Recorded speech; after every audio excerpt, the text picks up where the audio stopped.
Hi, welcome back for another great video. If you're looking to pass your STAAR test, you done came to the right place. Today, we're going to focus on solving quadratic equations, and I'm going to show you how you do that using your Desmos. Make sure you have your Desmos pulled up. It'll be green here. That's super important. If not, go ahead and pause that video and get that going. Let's look at our first example. It says to find the solution for defined by g of x, 3x squared minus 2x minus 5. What are the solutions if g of x equals to 0? So if you've learned from me in the past, I see right here I have two equations. I have equation 1, and here I have an equation 2. And I want to know a solution is where they both agree, right? Think about it. If we're talking to our friend, we have come to a solution if we both agree on something. So if we both agree that today we're going to have Chipotle for lunch, we just came to a solution.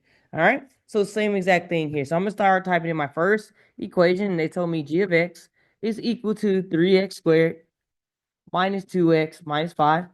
And the other one was g of x equal to 0. Now notice I have a green line and a purple line. So I want to see where green and purple intersect. I'm going to start that home button, and I can see green and purple will touch here and touch here. So I have -1 and 1.667. All right. So I'm going to actually take um elimination strategy first. So I know one of my answer choices should be a -1. This one has a -1. This one has a -1. These two are positive. So we know it's not C and we know it's not D. Notice we have a 1.66. So that means we need to look at our two fractions. Let's compare. So I got 3 divided by 5 as my first fraction. And my second fraction is 5 divided by 3. Which one matches up with 1.667? 5 divided by 3. So my final answer for this question here is answer choice B. Let's look at another example real quick. First things first, let's go ahead and clear this out. I want you to understand the question is asking the exact same thing. It's just formatted differently. When I see an equal sign in between, it's still the same thing. I have two different equations. I have one on the left, and then I also have one on the right. It is super important that we rewrite our equations using y equals. In our last example, they already gave us a form of the y equals because g of x is a representative of y equals. Okay, so let's go ahead and start our first equation. Y equals 5 times x plus 3 squared, and then y equals 75. As you notice, you cannot see the green. This is how we fix that. We're going to press that zoom out until we do. Now we can see two lines. I'm going to zoom in with my two fingers in that area just so I can see a whole lot better. So the first solution I see is negative 6.873, and the other one is 0.873.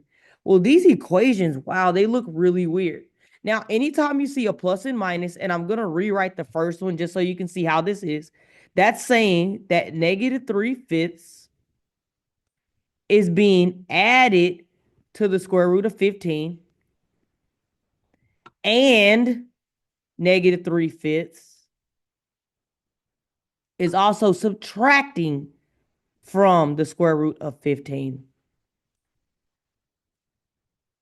Truth of the matter is, I'm going to explain why.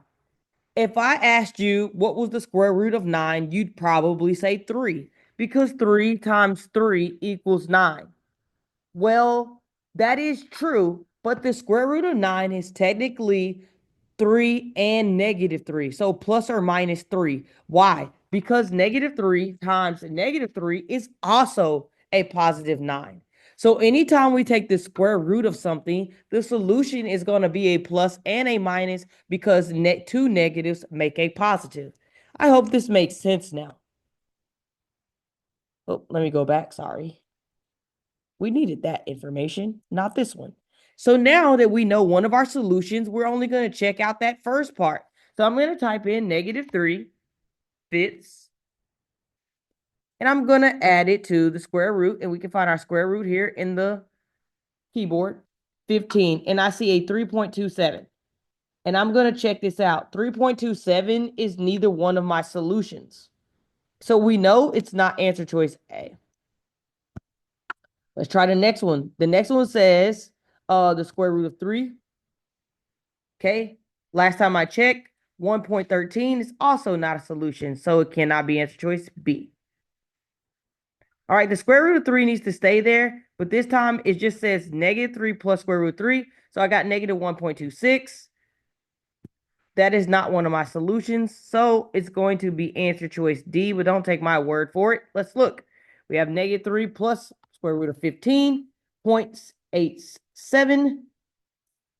And that is it right here. All they did was round up that 3. So 873, that 9 rounded up to a 3. So that's why our final answer is going to be answer choice D.